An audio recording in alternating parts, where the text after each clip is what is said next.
there can be grief and there can be joy all at the same time.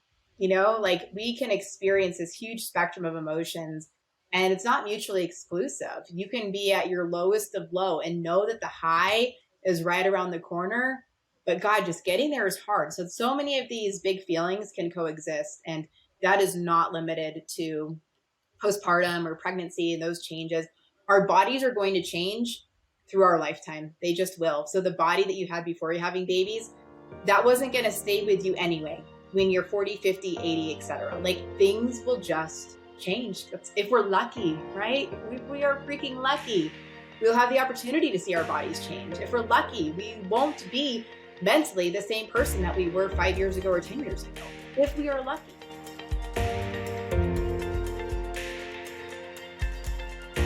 What's up, guys? Welcome to the Invictus Mindset Podcast. Today's guest is the CEO and founder of Pregnancy and Postpartum Athleticism, where she provides fitness programs for athletes and an amazing certification for coaches and practitioners. Today's guest, Brianna Battles. Welcome to the show. Hi, thank you so much for having me. You have so much knowledge packed in between those years, and I'm excited to share that with our community today. So thanks for making the time to connect. Well, thank you again for having me so much. I love it. It's cool because, yes, we'll talk about traditional strength and conditioning because I know you have a background in that and some really cool fitness mindsets and methodologies, and we'll transition a little bit into your world now of entrepreneurship. But it's interesting because pregnancy and postpartum athletes are such an underserved community. And so thank you for filling the gap there a little bit and providing resources for people that are navigating an experience that's, I won't categorize it as tough. It is, but it's also just very different. So thank you for that. Oh, well, thank you. And yes, underserved, but also so common. Oh, yeah. Such a huge population of athletes in our gyms and working with trainers and practitioners. Huge demographic. And it's so interesting because it's not just about customizing or scaling or changing the movement. It's a completely different experience. And I think you can provide and attest to a lot of what that looks like and help paint some metaphorical imagery for people. But Brianna, where I wanted to start the conversation today, since we both love sports and there's no place like sports to really learn and evolve some of the messiness of the human experience. And there was some amazingness last week in the world of tennis with Serena Williams retiring from the sport, being one of the greatest of all time. Tiger Woods was there. I'm getting goosebumps thinking about it because there's this panorama view of her career. And you had this amazing message that I couldn't help but grab, which was your athleticism does not end when motherhood begins. Brianna, I absolutely love that. And I'd love to start our conversation there. When I say these things, what does it mean to you? And where did that quote kind of come from? Honestly, that quote has been the cornerstone of this brand for years now. Your athleticism does not end when motherhood begins. We've been given traditionally in the pre and postnatal circle and the medical communities, we've been given really generic or really extreme advice. And, oftentimes people think that, well, if I have this baby, I'm not going to be able to come back and do the things that I want to do. And your athleticism doesn't end. It might look different. Your experience might be different. Your body might be different. How you navigate those seasons will be different, but it's not over. It just will look different. And I think that it provides hope and an all-encompassing approach to how we navigate pregnancy and postpartum isn't just on behalf of those particular seasons. It's on behalf of this lifetime of athleticism to be as fit as possible for as long as possible. I think that's a really healthy description. It's also fascinating because you use the term get back. And I think oftentimes as women go through this journey, the mindset is, I need to get back to what I was. Yes. What are your thoughts on that terminology? Because what I'm hearing is going backwards. And I always think about like falling forward or going forwards. And it's like, you don't necessarily want to get back. You actually want to get better. And it's kind of a unique thought process. What are your thoughts on that? Well, I mean, I use the word get back because that's what the language that's communicated to Mm-hmm. me is, right? They're like, I just want to get back to CrossFit. I just want to make another run at the games. I just want to have another run at the Olympics or whatever it might be. Like they are so focused on what was Mm-hmm. that is like, that's the frame of reference that they have for measuring their goals or what's on the other side of postpartum, right? So we can use that language to kind of honor where they're at in the process and then teach them that it's about moving forward and taking new inventory of what you actually want, what you can commit to, what your body is ready and able for at this point in time, what that timeline looks like. And again, it doesn't end when motherhood begins, but it will look different. And different can be a really good thing. Different doesn't have to be bad. It really is just taking inventory on a whole new change in who we are and what we do and how we do it and all of that. So you really have to learn how to be an adaptable athlete. And I think pregnancy and truly like that first year postpartum where you're acclimating to so much change inside and out can really act as a catalyst for improved like athletic maturity through your lifetime. I love your language. What are some of the tools that you've, played with? Obviously, you've done a really good job coaching people in person. You started at the collegiate strength and conditioning level. But before we dive into some of your past history, where does this upgraded language really come from? I love the ideation around taking inventory, this concept of enhancing awareness, because it is going to look different and your plate might be a little bit more full and your time allocation for training or personal time might not be as big. But it can still happen. It can still be magical and it can still be this unique way to enhance the quality of your life. Where did you start this upgrading of your operating system? Oh man. Well, I think it takes getting humbled to like really take inventory of where you're at and then how you want to live personally and then how I wanted that to translate into my coaching, right?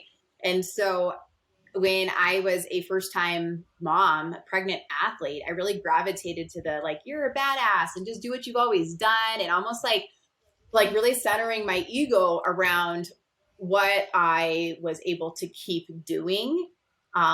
Whether there was like outward praise or not, it was like really just to kind of feed my own insecurities of so many things changing. I didn't want, like, I just wanted to control as many things as I could. And nothing like motherhood humbles you more than that, right? Like my birth experience was like pretty traumatic. And that was like, ooh, I was training for birth and fit for birth. And now like this didn't go how I thought it was going to go. Then just kind of getting thrown off so much from what my expectations were. And I think that the more mature you get as a human, as an athlete, whatever, the more you're able to accept that like there's not a whole lot of things in our control. We can do what we can, but we mostly just have to learn to be adaptable and open-minded. And that will serve us as mothers, as coaches, as athletes, in everything.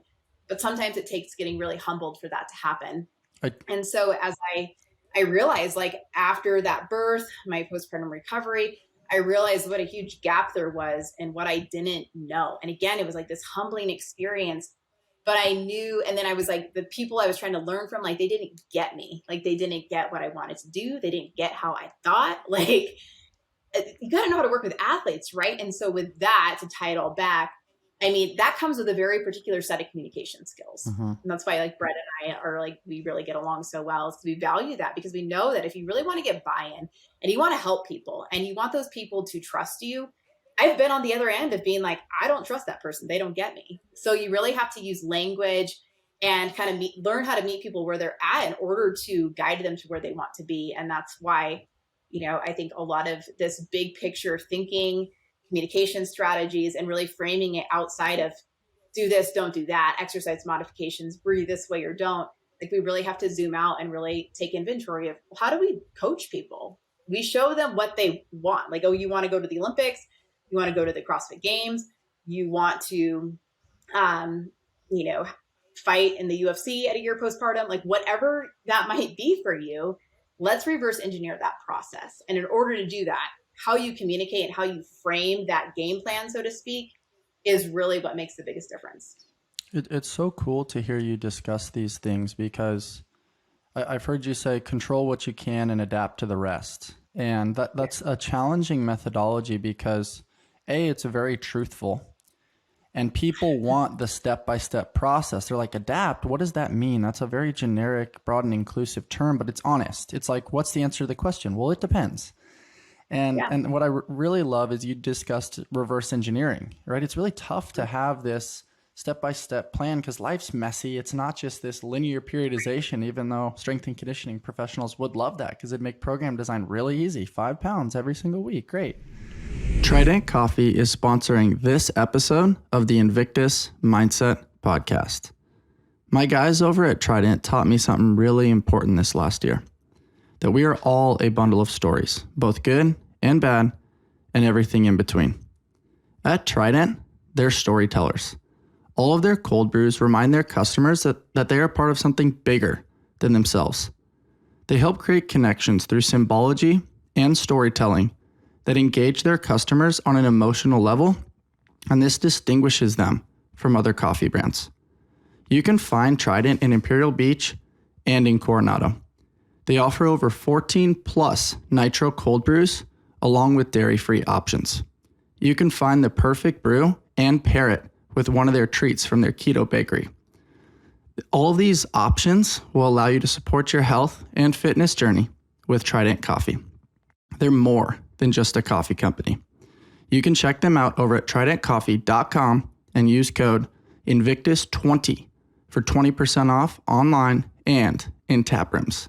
Once again, that's tridentcoffee.com. Use code Invictus20 for 20% off online and in tap rooms. Take your coffee experience to the next level. 2 important factors for us over at Invictus Mindset are true care and attention to detail. My friends over at RX Smart Gear have been bringing innovative fitness tools to the market since 2009. From their award-winning Evo speed ropes to their amazing gymnastics grips to their line of inflatable fitness equipment, they're constantly looking to problem solve within the fitness industry. They're always allowing us to have our gear work for us rather than against us. Hop on over to RX Smart Gear and use discount code Invictus Mindset to shop their latest cutting edge gear. Have your gear work with you and not against you. And what's cool is you're sharing principles, and those principles lead to habit formation. Habit formation leads to consistency.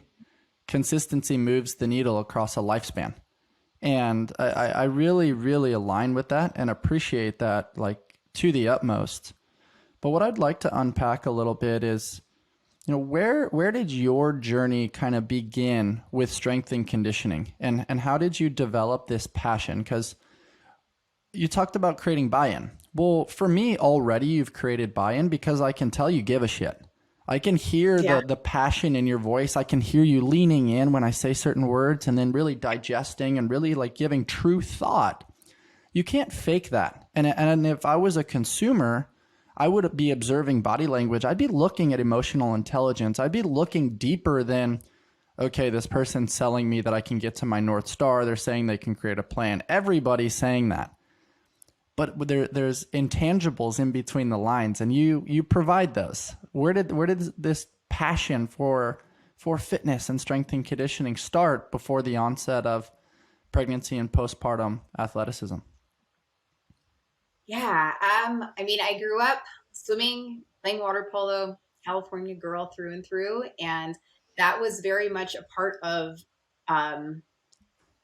my lifestyle and my routine. And it was also like a safe place for me. I was raised by a single mom, and that was like what she did to keep my sister and I steady in what was a very unsteady environment for a while. And so that became very much part of my identity. Like, I go to school, I do my homework, I go to swim lessons, or I go to water polo practice, and I come home and I do this and I go to bed. So it was like very structured growing up. And then I knew that if there was an opportunity to go on and play in college, and that would help bear the burden financially for my family.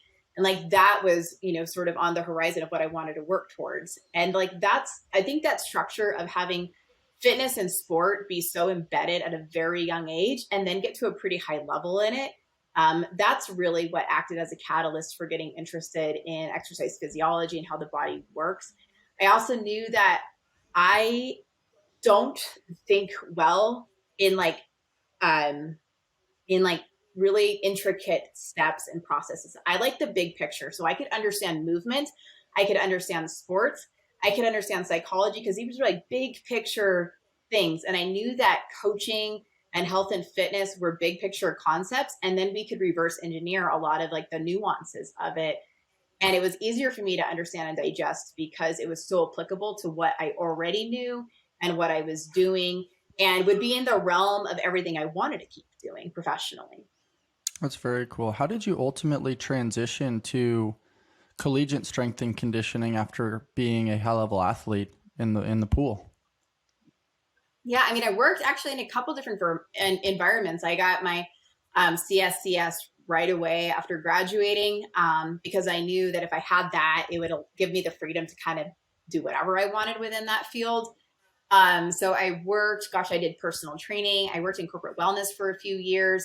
I knew I wanted to get my master's degree. So then I took a job as an assistant coach at a D1 university to help get that paid for. I ended up actually going to another school though for my for my master's degree. So that actually didn't work out, but it gave me exposure to how administrations are run at the collegiate level, and then what female athletes are experiencing between like 18 and 22, and then being involved in that, but not as an athlete, but as a coach, you can really help like listen and communicate and have hard conversations and be there for the highs and then be there for the lows and managing people and personalities.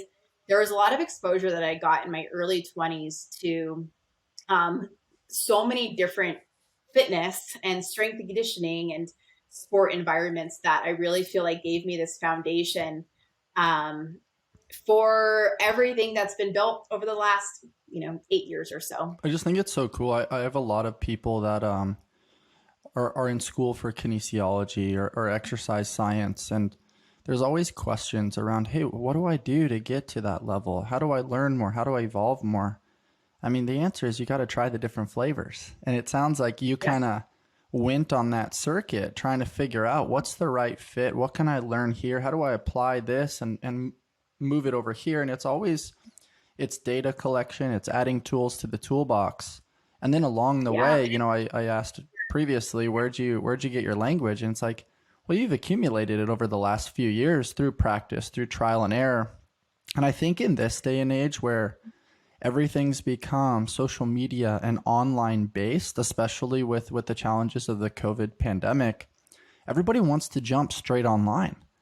And it's like, Right. I get it. And for some people, you kind of have to do that.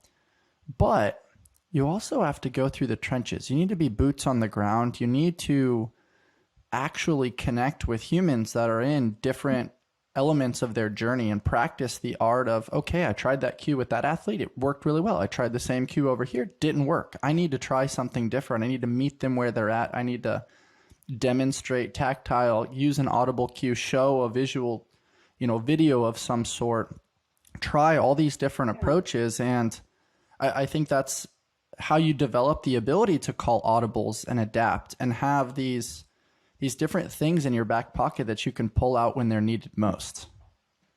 Exactly. I mean, coaching is interactive. Like it is so interactive and live. Like you have to feel it, you have to see it, you have to adjust it a little bit. And until you have a lot of reps of doing that in person, it's very hard to have that kind of impact online. And I really do. I mean, I had a hybrid model for my business for a very long time until like COVID changed the dynamics in California. Like that was when I was like, okay, I guess I'll stop doing this. But I, because I could in that situation, it was like an okay time to pivot to go fully online. But with my professional athletes, I still work with them like in person. We will meet up because I need to see it, I need to feel it, and it makes me better. I am so much better when I am like one-on-one with somebody and can think it out and feel it out and be put on the spot, to be honest, because what I could tell them on the phone or through a Zoom or just like writing out a program and hoping that it's effective, like that's just not going to be as good as giving me 1 hour with that person. And then I can have so much more inventory to work off of For sure. and then know how they're feeling about it too. Because again, if you want that buy-in, you want them to understand the process and not just be committed to an outcome you have to get them committed to the process as well.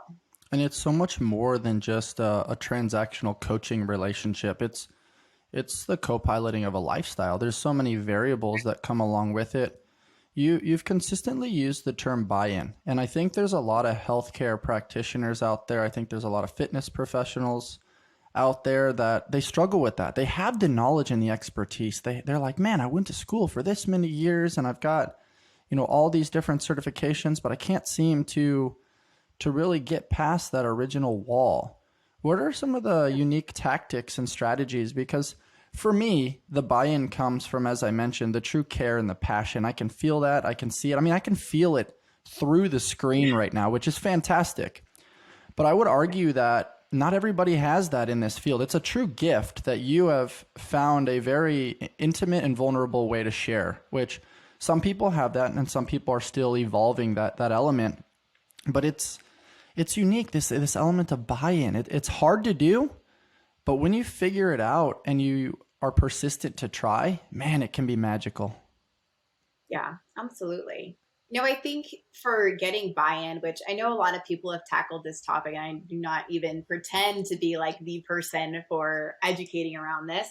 But I think that in my experience and the athletes I've worked with, I know what they ultimately want, right? After a 10-minute conversation, I know that they want to be able to run a half marathon or run multiple half marathons after they have had their baby. I know that. I know that they want to go to the games or they want to go to CrossFit 4 times a week. I know that about them. I know what they want on the other side of this season. When they want to get back, I know what they want to get back to. I'm going to teach them how to move forward through these seasons on behalf of what that goal is. And so when I'm telling a lot of athletes who maybe have like athlete brain, they're a little stubborn, maybe they're like how I was, years ago, you can say like there's a little bit of an ego attached.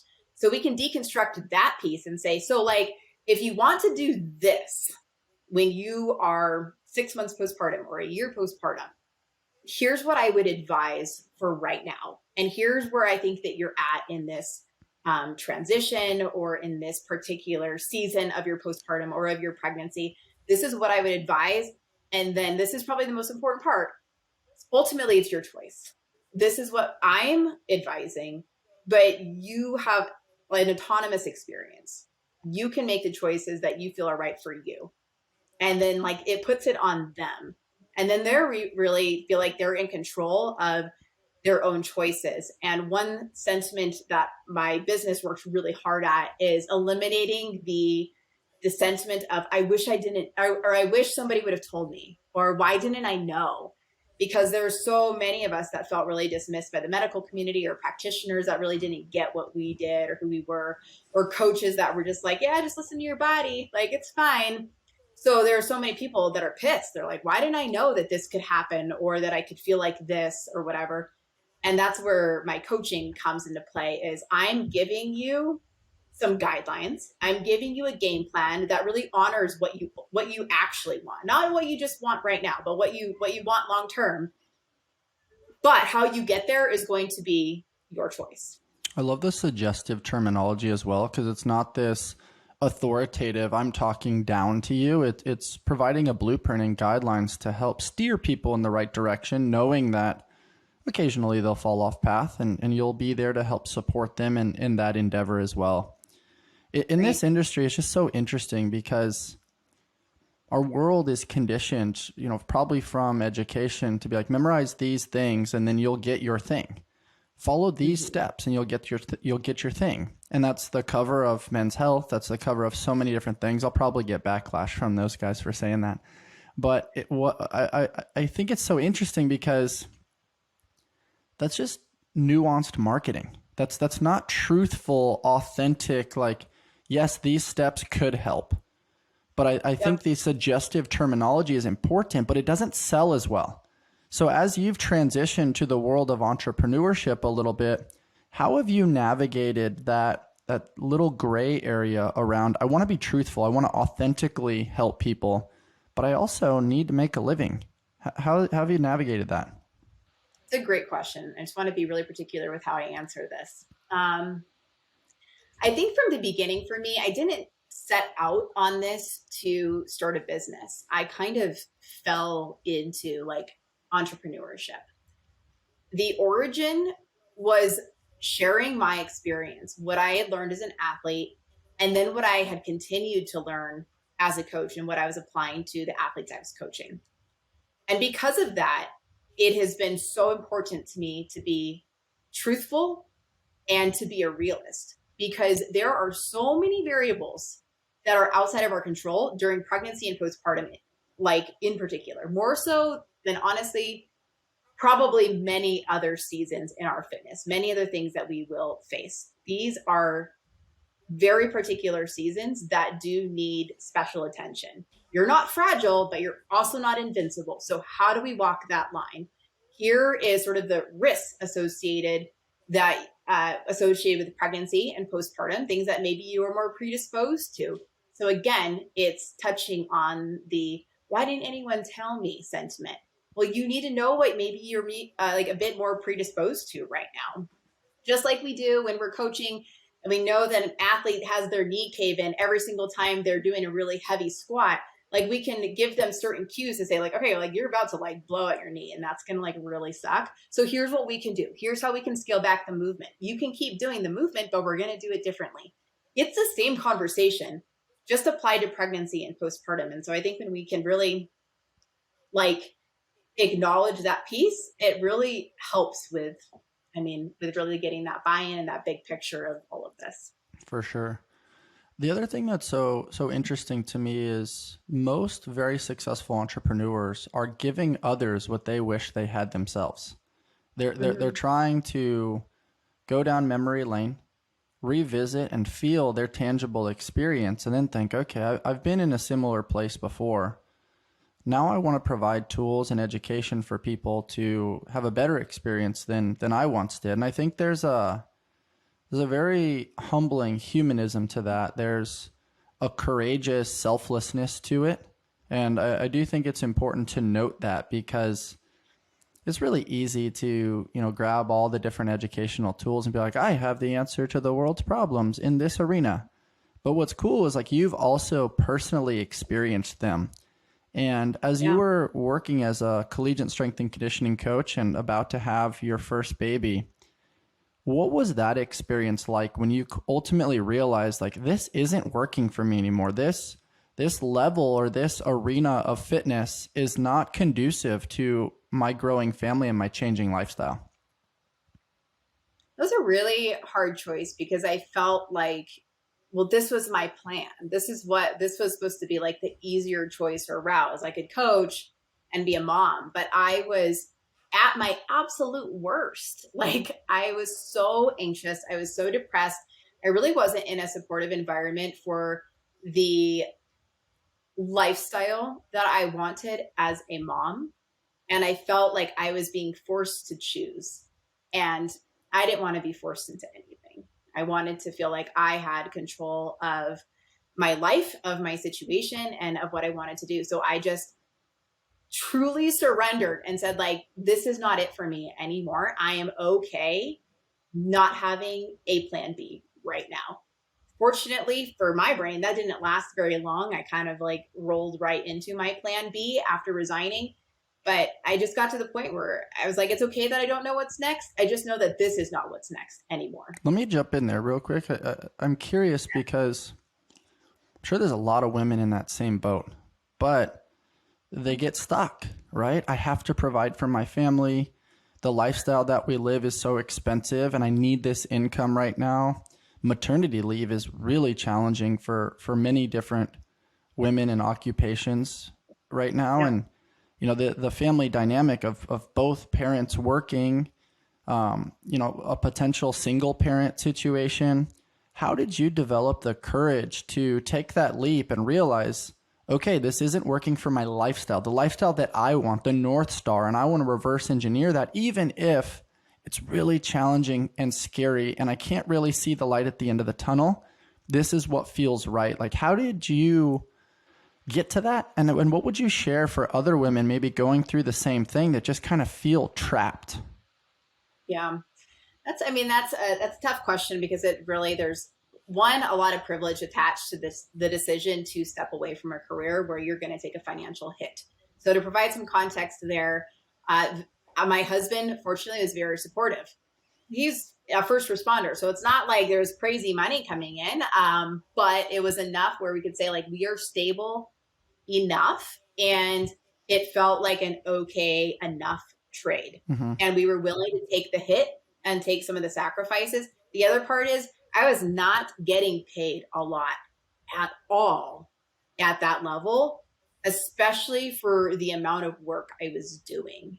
So it was almost like instead of looking at it as in just the lens of financial, it was like I don't know, qualitative experience of my life. Like I was taking losses in other ways that just was no longer worth it to me. That it was like money isn't even it anymore. It's just like none of this makes sense anymore. None of it is what it was supposed to be, and something has to change. And I knew that I could do something. Like I knew that. I knew that I worked really hard, that I had a really solid education to fall back on, and that I would figure it out. I just didn't know exactly what that was going to be, but I felt confident that I could do something. For sure. Was there a moment, like most people typically won't change unless they hit rock bottom or the Yeah. utmost pain? Pain seems to be the main contributing factor where people are like, nope, not doing this anymore. I'm changing my trajectory for sure. Was there some sort of like epiphany for you, or was it kind of just like a slow drip over time? I think it was a slow drip over time. I was doing a lot throughout my pregnancy. I was still working in corporate wellness. I was coaching, and at like basically I was corporate wellness for most of the day. At night or early evening and at nighttime, I was coaching on the pool deck till like 9 p.m. I was getting my master's degree. It was insane. And I knew like, oh, this is crazy, but maybe it'll change when I have a baby. Like, no, like they just got like even more crazy. And then it was just trying to keep my head above water, like super serious postpartum depression that I just tried to like push through because I was too tough and too strong and too whatever to, be taken down by that, I guess was my impression at that time. And so I tried to hold on to my identity in every aspect through fitness, through work, through all of that. And then around like 9 months postpartum, it just got up to me. I just wasn't healthy. Like I had lost a lot of weight, did not have a healthy relationship with exercise and nutrition. I felt like I had just been in survival mode and it was not sustainable. So, rock bottoms hit me at a few different times throughout life, but that was not so much a rock bottom as just like this is no longer serving you, especially because it's not what you thought it was going to be anyway. For sure. It's also really cool to hear, like when we discussed a little bit earlier, some of the pivotal starting points around pregnancy and postpartum athleticism, your voice was really passionate and enthusiastic. When we went down memory lane of the postpartum depression and the challenges that you faced, you talked faster, your body language was different. And so the point that I'm making there is I think you've gone the right direction for you. You're clearly passionate, more relaxed, thinking more clearly. The pain has gently subsided a little bit. And I think that gentle, just like biology that you just expressed, the physiology that you just expressed should give light at the end of the tunnel for people to know that like, if you're in a tough spot, it's not going to last forever. There are resources that can help guide you towards your North Star. And I really appreciate you sharing that. But I also want to note, and I'm curious your thoughts here, you kind of need to go through some of that as part of this human experience. It's not just like everything's good, everything feels good. It's like you're going to have the twists, the turns, the ups, the downs, the falls, the lateral falls, the forward, the backward. You're going to be pushed, you're going to get back up. And how did you develop that resilience at a time where, there's really not a ton of education around, the pregnancy training and how to evolve your career as a woman in this field that, wants to raise a family and do things a little bit off the beaten path? Hi, I think I was really fortunate to be raised by a woman who just saw like pure potential in both my sister and I. Like she just hyped us up, like thought we were the best ever. And like we really like weren't, but she just thought we were great and she believed so strongly in us. And also like had expectations, but not in a controlling way, in a like she worked her ass off to make sure my sister and I never felt like we were going without, and that we would still have opportunities to go on and be successful. So like we saw how hard she worked, and that was just like it would be impossible to not absorb that as a kid and as a teenager, and then going on to college and knowing she just like really instilled a belief in myself. I've never felt um like I couldn't do something. I've worked in male dominated careers most of my life until I created my own. I've never felt like I was less of a voice or less of a presence or less value in any environment, because I know what I can bring to the table as long as it's a table I want to be at. Right. So I don't know. I just think that that really helped. And as far as, you know, being a business owner and having a family, this has given me the life that I want. I love it. I work hard, but it feels good. It is, I don't have to just preach what my philosophy is. I embody it. I literally am living out a lifetime of athleticism. I'm living out being a pregnant athlete, being a postpartum athlete, going through a ton of shit, some of which is like connected to this and some that is just not. And still, we can create a life that feels good, even amongst a ton of trials and things that we weren't expecting. There it is. The word belief, though, is what stands out to me. And I think one of the greatest gifts that parents can give their children is true belief in them. You can be whatever you want to be. That's been a common theme that I've been able to pull out in many of these podcast conversations. And it's so cool because just instilling that through the value system of the day-to-day from birth and through the growth and development of the childhood experience, that's a really pivotal one that I've seen help people have this very unique launch at some point in their life, because it's almost like this psychological safety net of like, I can try all these things, and if they fail, I still believe in me because my parents believed in me. And Right. what are your thoughts on this concept of belief and how important that is to maximizing human potential and having this inner mantra of like, I can do anything that I want to do? Yeah, I mean, we have such an opportunity to help our kids find their own narrative, right? But it starts with what they hear from us. And I don't want to raise my boys to do like what I think they should do. I'll help guide them. My job is to give them exposure. I want to expose them to as many things as possible as early as possible. That's sort of my like coach mom approach to things. And then when they find the thing that lights them up, I want to be all in and supportive of what they want. And like then they will get those reps of learning to believe in themselves. I can hype them up and give them that support, but it's by exposing them and letting them kind of figure it out on their own that I think really makes that big impact for them getting reps at being good, not being good, being in an environment they really like, being in an environment they don't like, doing a team sport, doing an individual sport, whatever it might be. They're getting that exposure so that they can collect their own data as to who they are and who they're becoming. And then eventually all of those exposures and experiences will help build them into like who they are and whatever they're going to do with that. I think sports can act as such a valuable parenting tool because there's just a lot of, there's just a lot of opportunities to build some resilience and have those lessons applied to the bigger picture, whatever it is that they're going to do. Man, that's so cool. It's a lot of fun. It is. It sounds like a lot of fun, and it's cool to hear it from you and see you light up when you describe it, right? You've clearly found your thing. But in order to find, your thing, you definitely have to go through some low moments. So as we were talking about previously, as you were like, all right, this isn't working anymore. It's this slow drip of discomfort. This isn't what I want my life to look like. You mentioned postpartum depression. How would you define that, for other women potentially having gone through or currently going through that?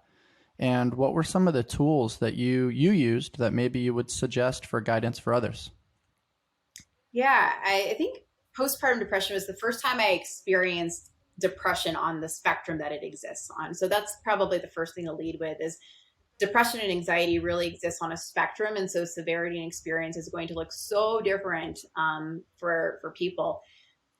Mine was this like fierce effort of control and being so attached to who I was and what I wanted to do and what I wanted to look like. I was just like obsessive and so controlling. And when things weren't going the way I wanted them to go, I really used outlets that front facing are healthy, like exercise and like really good nutrition. But I was like, exercise a lot to try to, if I can't control my baby and how I feel, at least my body won't look like I just had a baby or whatever. I really like was just consumed trying to have my body change.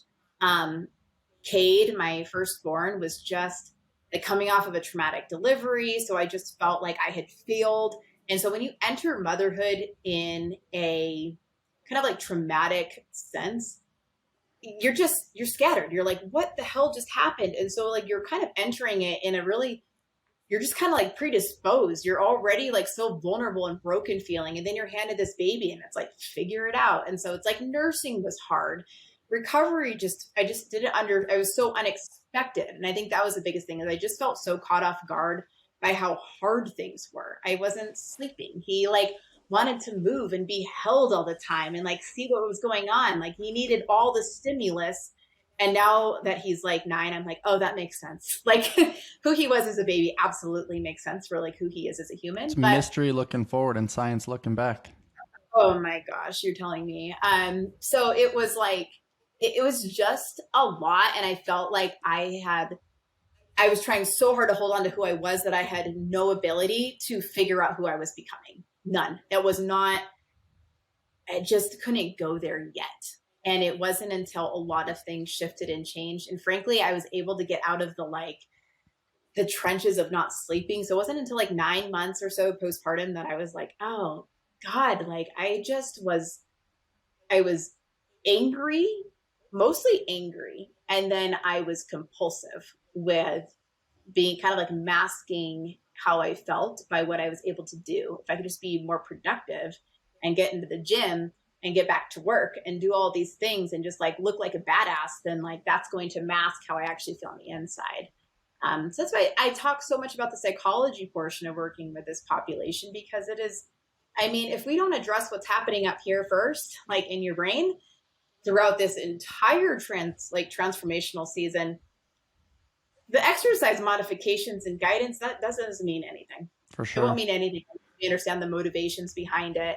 And the things like, yeah, just honestly, like the motivations and how they really think about themselves and their training and how it reflects on the rest of them. Absolutely. I mean, there's a reason why I've got this thing behind me right here. There's a reason why we have this podcast that, there's this unique magic that comes with mindset. And, I know that wasn't a fun memory for you, but definitely something that it sounds like you needed in order to move forward, because the woman that went from A to B was one woman, and then to move forward from B to C, you actually had to evolve. You couldn't be the same person anymore. You had more. And I think it's important to note just that concept of different.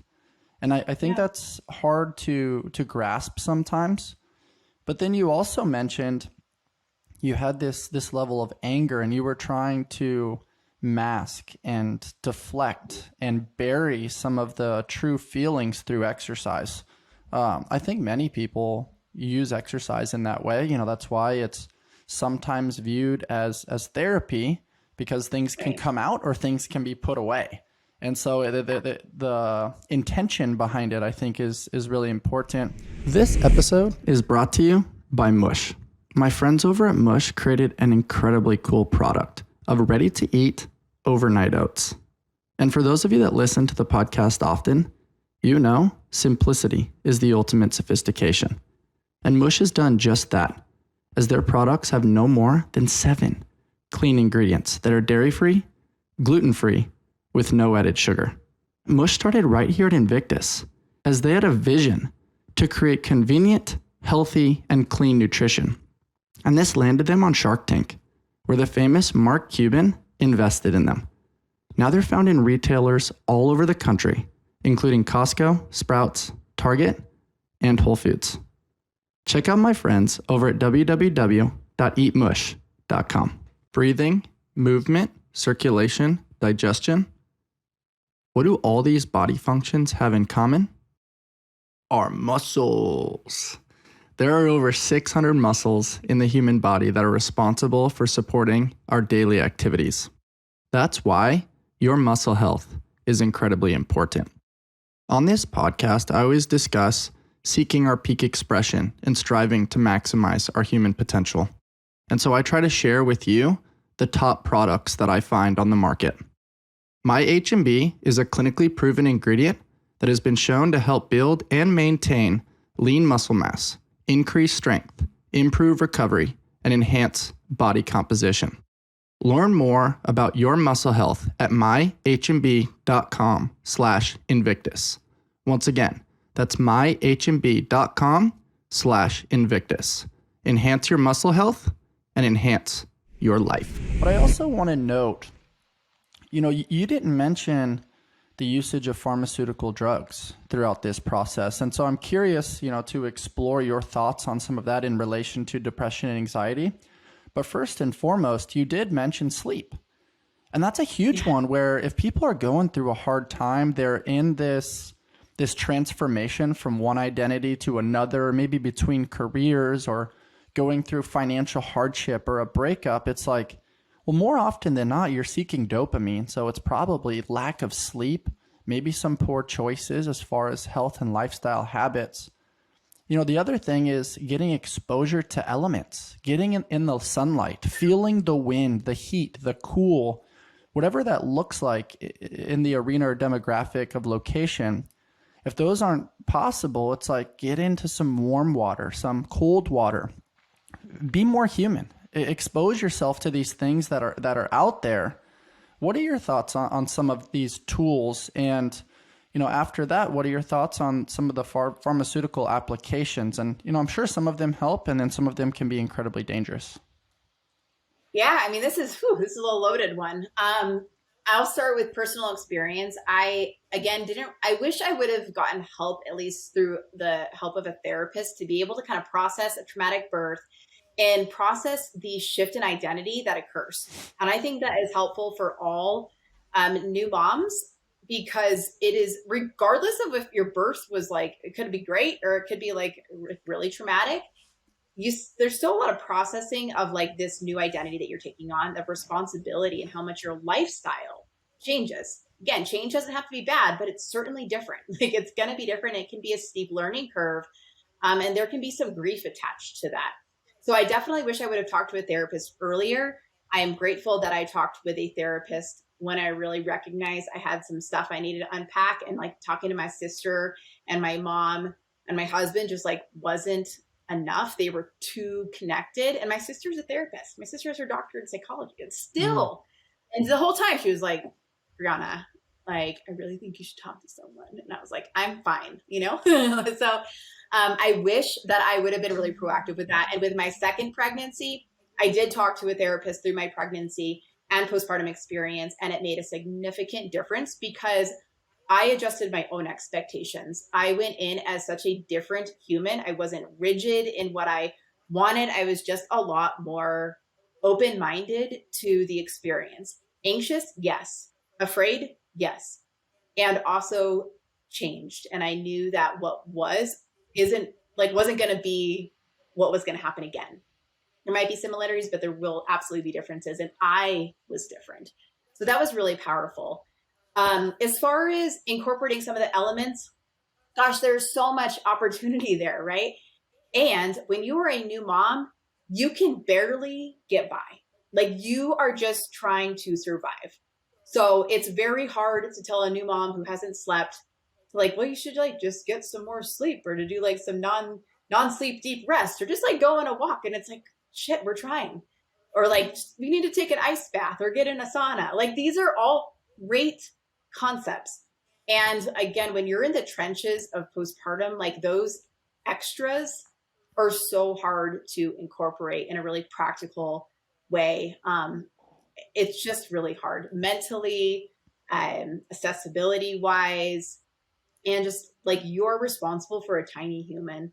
And sometimes it's like my sister's in it right now. Actually, she has a new baby, and she's like, he doesn't stop crying. I'm either feeding him, or when he is down, I have to decide, do I want to like go to the bathroom? Do I want to take a shower? Like, how am I spending this very brief moment in time? So it can be really hard to implement a lot of these more holistic things. I can say now that I'm not in survival mode of tiny, tiny humans.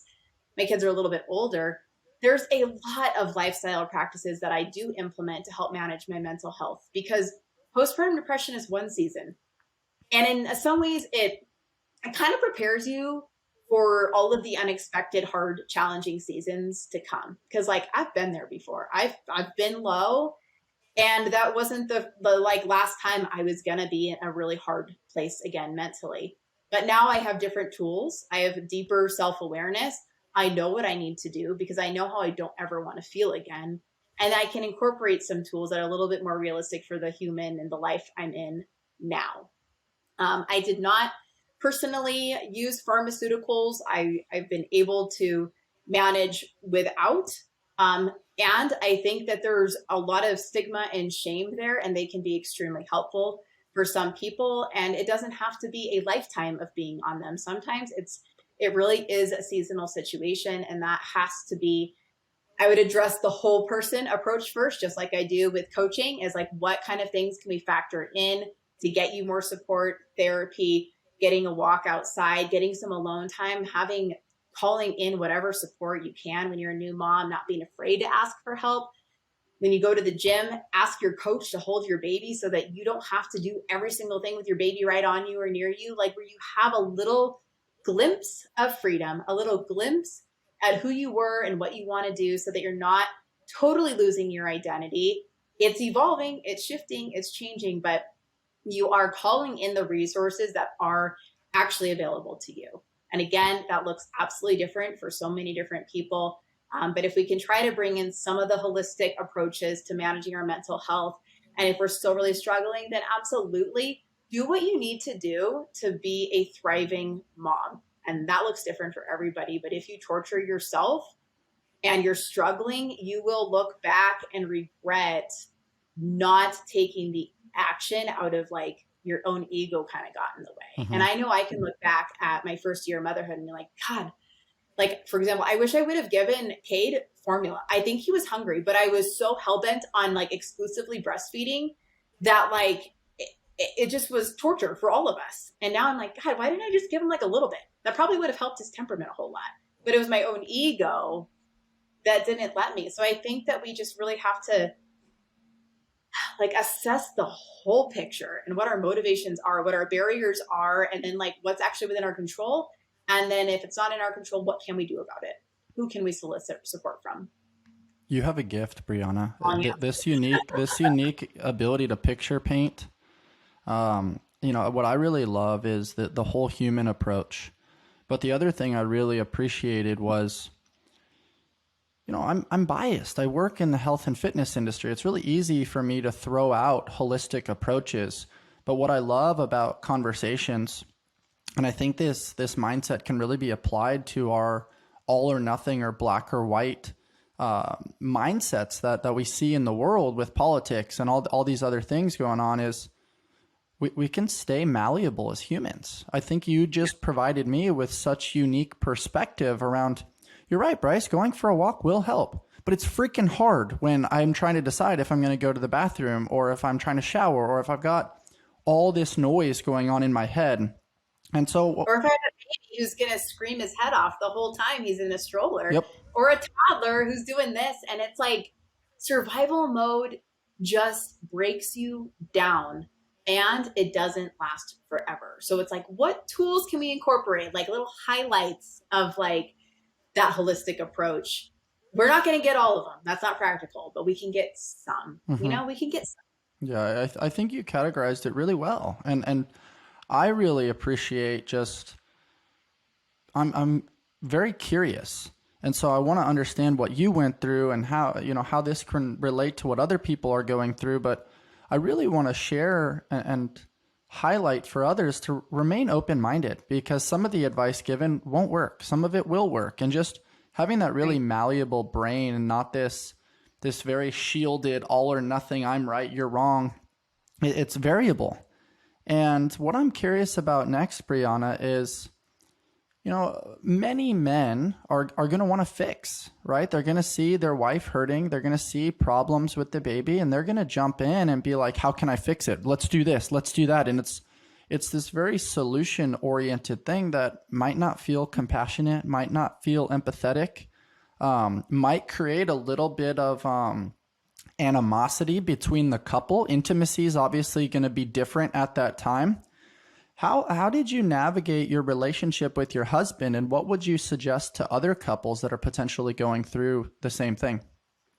Yeah, I mean, I like feel very fortunate. Jared just took to parenthood so much easier than I did. I don't know. He just like he really was just able to kick in. Like again, when I had Cade, I couldn't move.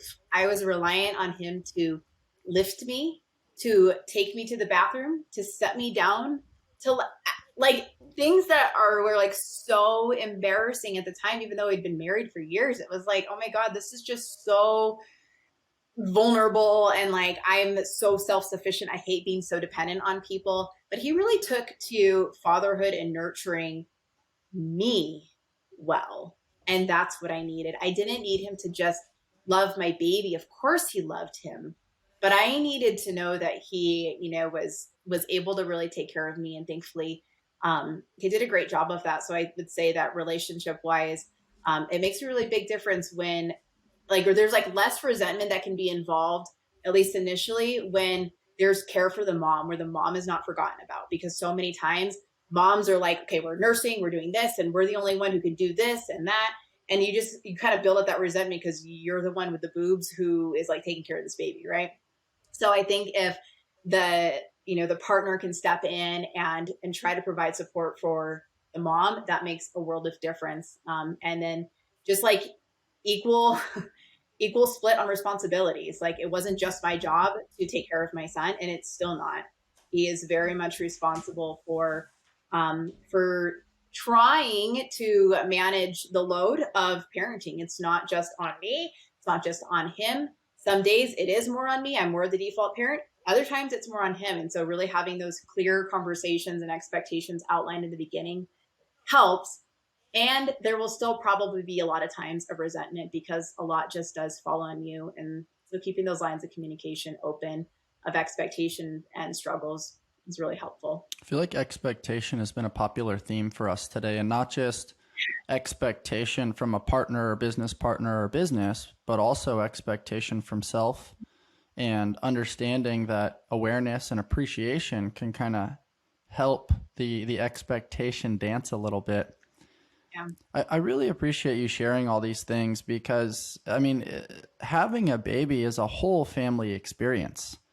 Yes. How did you guys, create expectations around not having like a measuring stick? Because you mentioned some days you're going to take on more, some days he's going to take on more, some days, he's going to be out providing. And, there's that level as well because they're going to come home tired and, fatigued from putting out energy outside of the home as well. What did those conversations kind of look like? And is there subtle mindset resentment around, man, your body is the same that it was before the baby. You can do whatever you want. Like, what does that look like? Oh man. Yeah, I think Jared and I have been together a really long time and we have been through it. So I don't want to sit here and pretend like, that I have some incredible relationship insight because I don't. Like it is a struggle and we have been to some extremely dark, low places. So I just want to preface that. Mm-hmm. Um, one thing I've been with him for a very long time. We've truly kind of grown up together. He has always been supportive of me. Always. He has supported me graduating with my undergraduate, graduate degrees through all these different jobs, through all these different opportunities. He just like, I've always been very driven, and he has been with me through all of That that. eternal And belief that you grew up with. yeah, like he has seen that in me since I was 20 years old. So this is not new for him. And he knows that maybe like my job is more unconventional as an entrepreneurship. It just really is. I can work a ton, or I don't have to necessarily work a ton. It kind of depends on the day and the month and season, whatever it might be. Um, and I love it that way. I love this, fits my personality so well. His job doesn't have a lot of flexibility or freedom. First responders, they are not necessarily in control of their own work reality. And so I think it's just really having a clear understanding of what our roles are and what our abilities are. And then when we are not working, like we are working with the other person to provide for our kids in the way that we can. That, today, like he only slept for a few hours, but he got up, he took the kids to school because I had some things I needed to get done early. And it's not always going to feel fair. It will not feel fair. You can't have a measuring stick because there is zero fairness. It's just a constant juggle and drop of what are the things that we have going on and who can take it from here. And there will be resentment, there will be annoyances, but also like, man, when you've been used to working within a team for a long time, and we both are pretty familiar with that, like you just know this is how it is. And he's always been really supportive of me because my experience as an entrepreneur, like I'm bringing a lot to the table too. He's bringing a lot to the table. And together we're really trying to create the life that we so wish we would have had as kids. This was the reality we're able to give our kids is so far from the reality him and I both grew up with. I just appreciate the guidance for other couples that are potentially going through something similar. I mentioned to you earlier, I'm at an age where a lot of my friends are having kids. They're trying to figure out a lot of these things. So hopefully these serve as a little bit of a blueprint to help support people. You've mentioned the word entrepreneurship a few times, and you've talked about falling into that world on accident. What is an entrepreneur to you, and how did you kind of get your foot in the door in that space? I got my foot in the door because I was sharing it anyway. I was doing it anyway. I was living it anyway. And I realized the more I was doing that, the more impact I was creating. And I think that ties in well with how I would define entrepreneurship as, and it's an opportunity to create impact within an area that you freaking really care about. Like I know a lot about this. I also care a lot about this. And it also reflects my life. And like I embody so much of what my business is. It's just an extension of me. And that feels really good. And I think that when you can find that thing, that will fuel your entrepreneurship experience. But I fell into it because again, I was really just genuinely sharing what I had learned as a coach, what I had learned personally as an athlete, how it was tying into learning how to be a mom and then doing it a second time. So as I was sharing, there was more and more people reaching out saying, yeah, I wish, like, why didn't anyone tell me? I wish I would have known this stuff before. And oh my God, I have this or I have that, and I'm not able to run anymore. Or I go to CrossFit and I pee and whatever. Like they were sharing all of these experiences. And I was like, oh my God. And then so many athletes had postpartum depression because again, we kind of have these like rigid expectations for ourselves. Well, I should be able to do this. My body should look like that. And like, it doesn't. So I did something wrong. And then there's all this pressure and failure that we put on ourselves. So as I was sharing a lot of that, there was just so many people reaching out and saying like, me too. Can you help me? And I realized like I was just answering so many emails, and this was before social media is what it is now. But there was just a lot of connection there, but connection in a like, God, like a sad way. And I was like, I'm doing something about this. Like I'm very, again, like Enneagram 8, I don't know, when I'm like pissed off about something or when like there has been a wrong committed, it's like, how can we make this right? How can we make this better? And what's within my control and my power to do something about it? And I didn't really have imposter syndrome. I was like, I am the person to do something about this. I'm living it. I get it. I know it. I'm learning, and I'm learning and doing at the same time. Like I So when I resigned from coaching college, I started coaching a small group like women's strength conditioning class. And so at that time of day, the main demographic was moms coming in. And so I started coaching in person and getting more moms. And then that word of mouth spread. And so I started doing more locally, where I was running different postpartum classes and women's strength conditioning classes. And I was seeing so many different bodies. And then I was also sharing that online. And as people saw what I was doing, not just with myself, but with other people that they could relate to. And then when I started working with like higher level CrossFitters who had bigger names, it was like, oh, this is a thing. And it really just kind of caught fire from there. And I realized I needed to make it more accessible. And so I created my first online course, and I just became so freaking resourceful because I didn't know any, I had never even taken an online course myself, but I knew it was enough of a thing that people would buy it. So I just got really resourceful and just went full send getting this stuff out into the world. That's very cool. I can hear the sharing of information, the true problem solving, the sadness that you felt with other people not being well equipped to handle these challenges. I think my next question is really around, I mean, you went to school for exercise science and physiology and fitness. Mm-hmm. They don't teach you about business in that. They don't teach you how to, start an LLC or an S corp or be a sole proprietor. Like, they don't teach you what's the technology. You have all this information. It's easy to put into a Google Drive document. How do you share it? What platforms do you use? How do you create a website? How do you market these things? What are the fees that you need to pay to, the state? How do you ship things if you have products? I could go on and on. What were the steps for you to be like, all right, like I either need to figure this out or I need to hire somebody or work with somebody, outsource it potentially to starting the business and kind of getting it off the ground? Because I think there's a lot of fitness people out there that have this whisper that want to do these things. And they're like, oh man, I don't even know where to start. Yeah. That's such a great question. You're right. Like, it's not taught at all. And it's not necessarily intuitive either. Like, your idea is intuitive and like how your coaching is maybe intuitive, but like how to actually structure that, especially like online it's a whole different beast, and it's not taught. And you want to make sure you're doing it right and that you're safe and you're protected and all these things.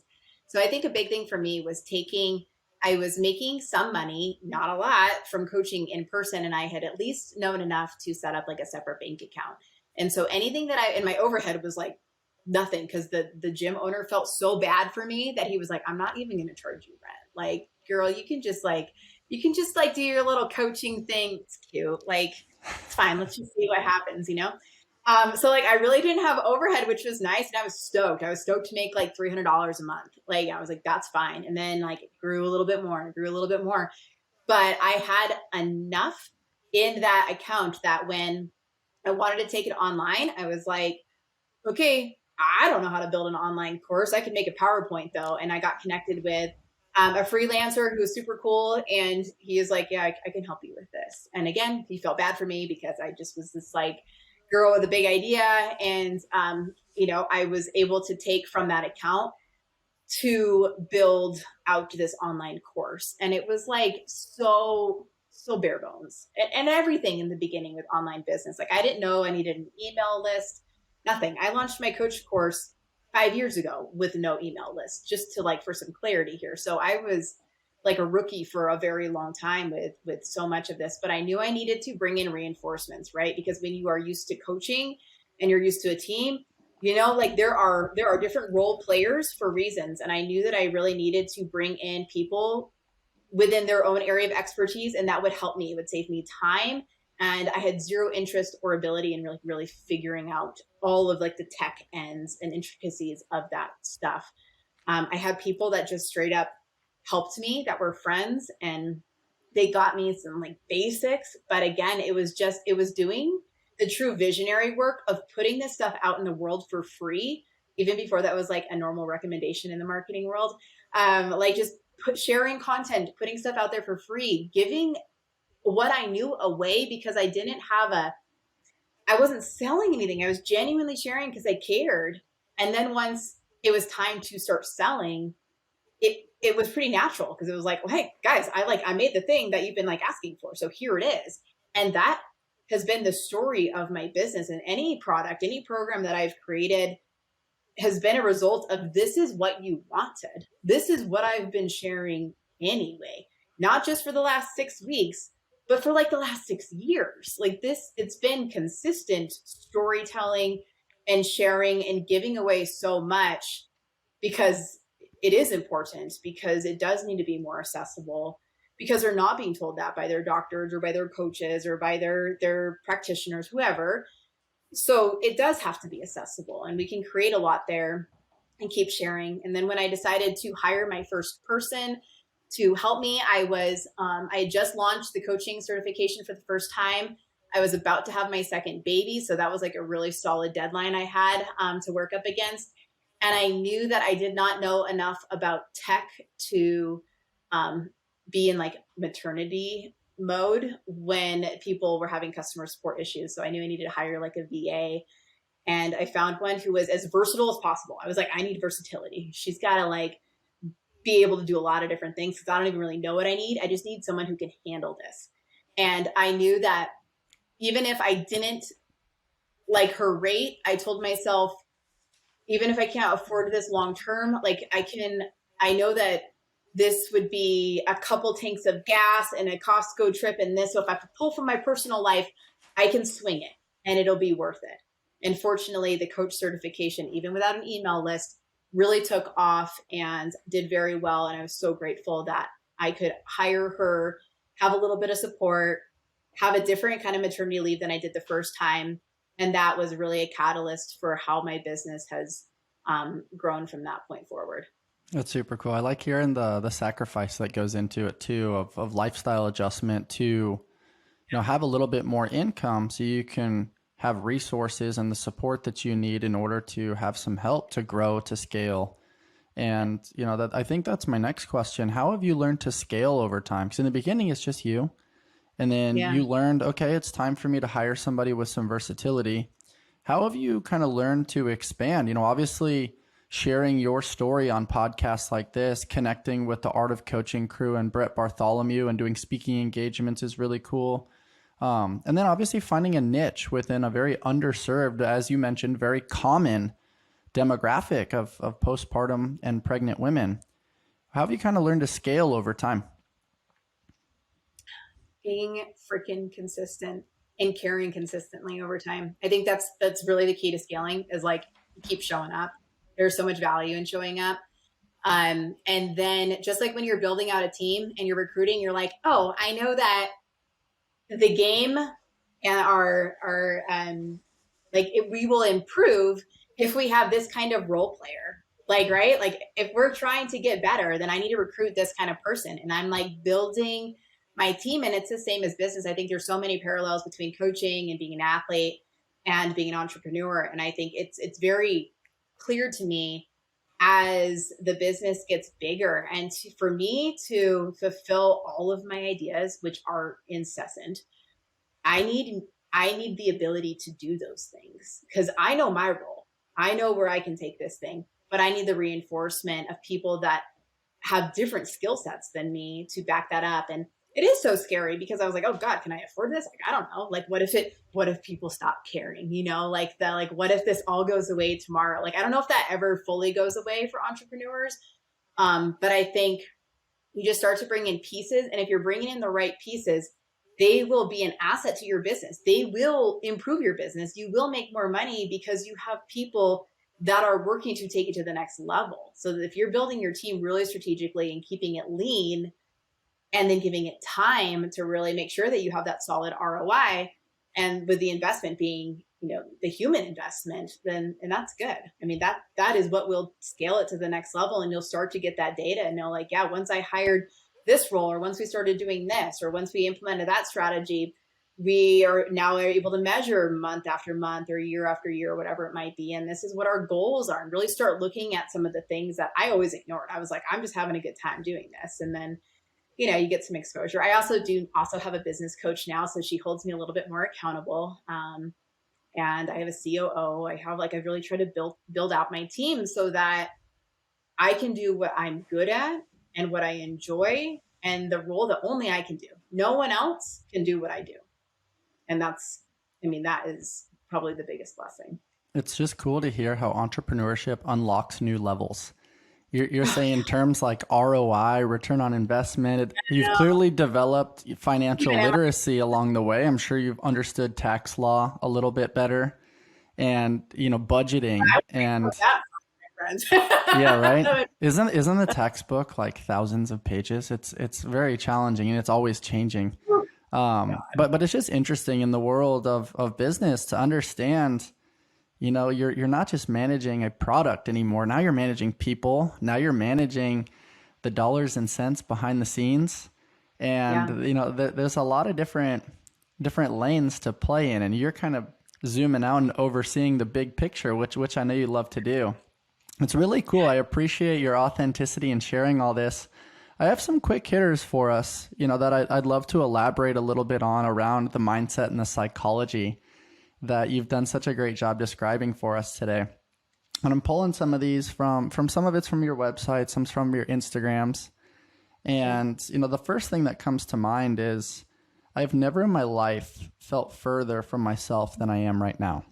And I think that's a thought that not just pregnant and postpartum women feel, but also as people get older, as identities change, as traumas interact. And so I do think there is this transferable skill with that one right there, where when you look yourself in the mirror, as you did when you were navigating postpartum depression, you're like, I actually don't like where I'm at right now. I don't know if I like me, and I want to make the appropriate adjustments.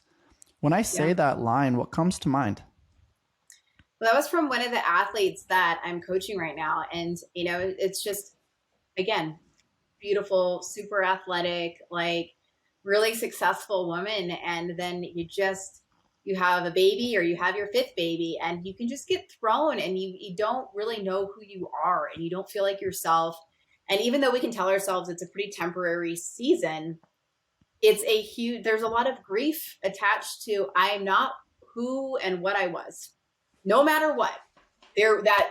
Some of it will stay, some of it will evolve, but like there is grief involved with every change that we'll experience. You mentioned getting older, like I moved like 7 months ago. Like there was so much grief during that season, even though, and this is why like it again, it's so transferable, is like there can be grief and there can be joy and all at the same time, like we can experience this huge spectrum of emotions and it's not mutually exclusive. You can be at your lowest of low and know that the high is right around the corner, but God, just getting there is hard. So many of these big feelings can coexist, and that is not limited to postpartum or pregnancy and those changes. Our bodies are going to change through our lifetime. They just will. So the body that you had before you're having babies, that wasn't going to stay with you anyway when you're 40, 50, 80, etc. Like things will just change if we're lucky, right? We are freaking lucky.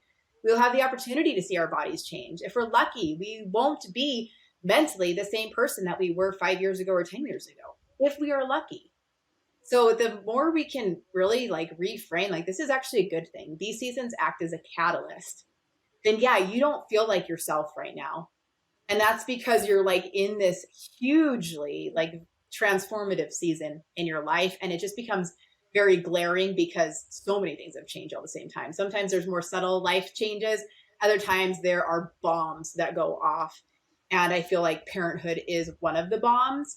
And we're just going to experience a lot of them through our life. And you just get better. You get some of those reps in.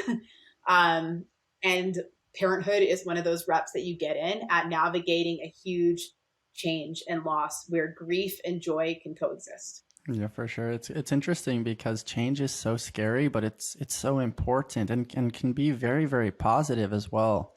But as humans, we're always craving like an anchor point of a security blanket. But in reality, that's not living. That's just kind of existing in that particular moment. But it's got to keep moving. And I say moving, not in any particular direction, because it can be all over the place sometimes. Absolutely. Another really interesting point that you've made that I really relate to, at least in my season right now, is just less attachment to like aesthetic or performance goals. And Mm-hmm. I think sometimes we get, oh, back in the day, I could lift this, or my time on that workout was this, or, I just did a DEXA scan and my body fat percentage was this at this time. And not really taking into consideration the plate's a lot more full now. That can be parenthood, that can be business, that can be your body's changing. There's lots of variables that I won't dive into too deep, but what are your thoughts on that? Because I think there's a lot of this comparison trait that's really hard for the brain to be okay with, especially with social media where you're getting everybody's highlight reel inputted into your brain pretty frequently. Yeah, I mean it can be, I mean that's probably one of the hardest things for the people I work with is like not comparing themselves to either somebody else in the gym who's the same, amount of weeks pregnant or the same amount of weeks postpartum or whatever, and like what their body looks like or what they're able to do or what they used to do, like where they're just comparing themselves about to the athlete that they were a year ago or 5 years ago. And what I try to say to them is like there's just like if you have performance and aesthetic goals, that is fine. Like, let's redefine what those look like for you now instead of like what they were then, performance wise or aesthetic wise then. Like, what do those goals look like for you now? And I know personally, like, God, I love the freedom of not being so attached to a certain body fat percentage or how much I deadlift or anything like that. Like, I actually have a lot of like freedom to experience fitness and health. And I'm not just like married to CrossFit or powerlifting or doing triathlons. Like, I love that I get to learn new things and try new things.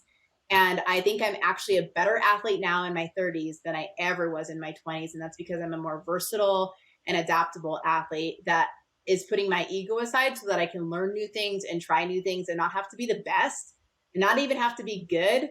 But like I can go out and I can run, and I'm stoked to be able to do that. Just because I'm not running like 7 minute miles doesn't mean it's not still good. I'm out there moving, and I love that I can just go and explore and run. I love that I can do jujitsu, and I started that in my 30s as a mom, and like that is such a foreign sport to me, and like I've been in it for a couple of years now and I love it. And before, my ego would not have allowed me to be that much of a beginner, and so there's a lot of freedom on the other side of being super rigid about what your body looks like or how your performance is measured in very narrow parameters. I really appreciate that. It's really interesting based on environment too. And I love CrossFit. I love the methodology. I think there's a lot of value there. But I also think there's a lot of value in functional bodybuilding, traditional strength and conditioning, Orange Theory, yoga, jujitsu, and the list goes on and on there as well. But what's so interesting is the environment sometimes around a CrossFit gym, which hopefully the narrative can change through healthy conversations like this. It's always, what was your time on that workout? How much weight did you lift? How many reps did you do? And those are some metrics that are valuable for some and can measure performance. But when you're trying to create buy-in, in a class setting and a group coaching environment, and people are looking to measure their progress based on goal acquisition or body metrics, what are your thoughts on how to create this psychological understanding around habit and optimization of muscle contraction and psychological presence and community and enhanced movement quality, where those things are a little bit more subjective and a little bit more opinion based and sometimes get tossed out the window, especially from high level executives that are like, numbers don't lie, I'm getting worse. Like how do you deconstruct that a little bit from people that are a little bit more rigid around, are they improving or are they not? Yeah, I mean, it's tough, right? Because it's all so personality dependent. I think a very, very simplified answer is like the best thing we can measure is, are they consistently showing up? Like this is not like a mind-blowing answer, but it really is. Like, you will inevitably get different and better by consistently showing up, and that will not always be reflected in data. Like, sometimes it will, like maybe you'll get stronger over time, but like also maybe you got hurt and you hurt your knee, so does that mean that because you're not lifting as heavy as you were 6 months ago, that you're getting worse. No, you're just different right now. And you're actually getting better for your baseline of right now. So I think it's reassessing our baseline and what we want to do. Something I heard, God, I don't remember what podcast. I think Peter Attia said this He's on great. his. I've been So listening to great. him a lot lately too. I got to get him on the show. Yeah, so like he's great.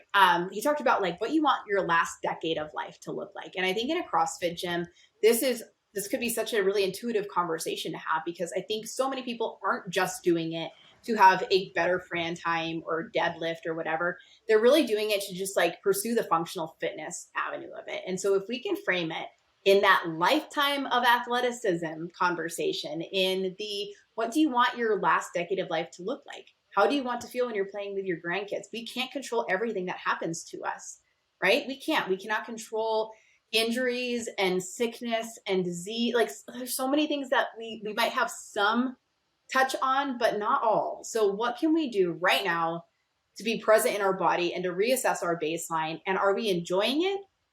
Are we enjoying it? Is it bringing more value to our life than it is like creating like toxic thoughts and feelings? Are we happy in that environment? Are we showing up consistently? Those are probably like the main baselines I would want to really emphasize to anybody in any gym environment is, do you enjoy it? And is it something that you're able to commit to consistently? For Then sure. you're getting I've heard a couple people say it, that there's a monster inside all of us, but we got to learn how to use that appropriately. And, it's deconstruction of the ego in the sense of sometimes ego can be good when used appropriately, but then when used inappropriately, it can be very, very dangerous. And I think there's a lot of value there. I also want to bridge this conversation to something Peter Attia described when he was in medical school. He was riding his bike and he suffered a pretty severe back injury. And he made a statement. He goes, "This was the first time where I felt like I lost my body. I lost control of myself. And, take out, I'm not sure if I'm going to be able to be an athlete anymore." He thought he wasn't going to be able to be a doctor. And, pain and discomfort and change creates this cognitive fog where we're not sure. And that level of uncertainty raises the anxiety, the depression, and all these things. And, if you are listening to this and you haven't checked out Peter Attia, pretty stud doctor out there that gives a lot of amazing advice. He's been on a whole bunch of podcasts, but I do think it's important to note that you, him, me, others in this space, we all go through the trenches a little bit too. And, having the appropriate conversations, navigating change, striving to be open-minded and malleable to accumulate more thought ideation, tools in the toolbox, trial and error, and surrender to the human experience, so we can ultimately get to the other side with forward thinking and anticipation that, as you described, there will be another bomb somewhere along the way.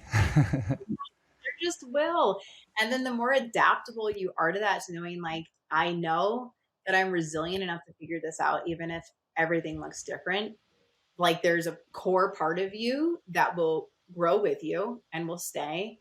And then you like learn to cut losses in other ways, like emotionally, physically, like, mentally. Like you learn to like cut certain losses, and that's just painful growth. Like it's not going to feel good. Like it just doesn't. So a lot of the times, it's a painful growth period, followed up by that joy where you're like, oh my God, like when you really work towards something, to improving yourself, to improving your experience, to improving like just your overall lifestyle, it's pretty rewarding on the other side when you know that you went from rock bottom, whatever your rock bottom is, or whatever your bomb was of change, to then getting to the other side of it.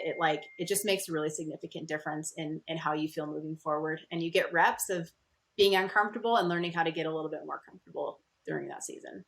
For sure. The last thing I'd love to touch on, Brianna, is you've really, really emphasized pursuing a lifetime of athleticism without being derailed by temporary seasons. Mm-hmm. What advice would you give to people, going through a temporary season as they're striving to create this lifetime of athleticism? Ooh, such a boring answer, but it's patience. It's patience and trust in yourself, patience and trust in your process of what you need to do now on behalf of that long-term goal, and know that the little things, they do make a difference and they add up over time. And that the more patience you can express and the work you can put in, even if your capacity is so much different than it was before, will pay off over time. And then it changes. Like it just does. And it's so rewarding to get to that side where you're like, man, like most people don't regret taking their time to reintegrate, but I meet plenty of people that regret rushing that process because they end up getting injured or hurt or set back or some kind of thing. Even if it's like some of these like mental injuries, right? Of like, God, I really wish I could have gone about that differently. And there's just different forms of regret. So I think it's really easy to feel derailed because you do feel so different from yourself, but there's a huge opportunity there, like in who you're becoming and what fitness can look like. And there was a point in time where I was like, man, I'm like not a good athlete if I can't deadlift this or run this or do all these like very like these metrics that literally are meaningless. Like they were meaningless. Right now I'm like, I'm stoked that I am able to deadlift and lift a few, like 4 times a week and go to jujitsu, and that I don't feel limited. I don't feel limited. Even if my output is a different level of output than it was before, I'm not lifting as heavy, I'm not running as fast, I don't feel limited in my body. I feel really good. And I think that when we can zoom out, like truly learn to look at the forest through the trees, like that makes a significant difference in how we navigate those trickier seasons. For sure. Adapting instead of trying to control everything. Not easy. It's absolutely not. Well, thank you so much for spending time with me today, sharing bits of your story, how you've navigated your personal experiences, and how you've developed an incredible coaching and business arsenal to share with the community of pregnant and postpartum athletes. Brianna, you are an absolutely incredible human, and it was awesome to connect with you. Where can people find you? Yeah, so you can find me. My website is www.briannabattles.com, on Instagram at brianna.battles, or the brand page is at pregnant.postpartum.athlete. And I'm also the host of the Practice Brave podcast. Very cool. Well, I look forward to crossing paths with you soon and seeing you out here in beautiful San Diego early next year in January. And this was absolutely such a pleasure. I'm excited to share this with the community. Oh, thank you so much for having me. For those of you listening on Spotify or Apple or observing our conversation on YouTube, if you enjoyed my conversation with Brianna Battles today, please rate, review, subscribe, and share with your friends. And as always, stay on the hunt for who you've not yet become. Until next time, thanks, Brianna. Thank you. Are you over 35 and in need of a solid training program? Are you looking to improve your athleticism and keep up with the younger athletes in your CrossFit gym? Then look no further than our Invictus Masters program. This program places year-round emphasis on mobility and stability exercises with movements that we have seen directly benefit our Masters athletes. Our program is led by Nicole DeHart and offers a training program designed specifically for Masters athletes who are looking to compete at a higher level in the sport of CrossFit. Some of our top Masters athletes in the world train with us, including CrossFit Games champion Kevin Kester, Matt Beals, and Pat Sprague. You can learn more about their stories and the Invictus Masters program by checking out their episodes right here on the Invictus Mindset Podcast. If you'd like more information about the current training cycle or to join the Invictus Masters program, please email Nicole at invictusathlete.com. That's NICHOLE at invictusathlete.com. Breathing, movement, circulation, digestion. What do all these body functions have in common? Our muscles. There are over 600 muscles in the human body that are responsible for supporting our daily activities. That's why your muscle health is incredibly important. On this podcast, I always discuss seeking our peak expression and striving to maximize our human potential. And so I try to share with you the top products that I find on the market. My H&B is a clinically proven ingredient that has been shown to help build and maintain lean muscle mass, increase strength, improve recovery, and enhance body composition. Learn more about your muscle health at myhmb.com/Invictus. Once again, that's myhmb.com/Invictus. Enhance your muscle health and enhance your life.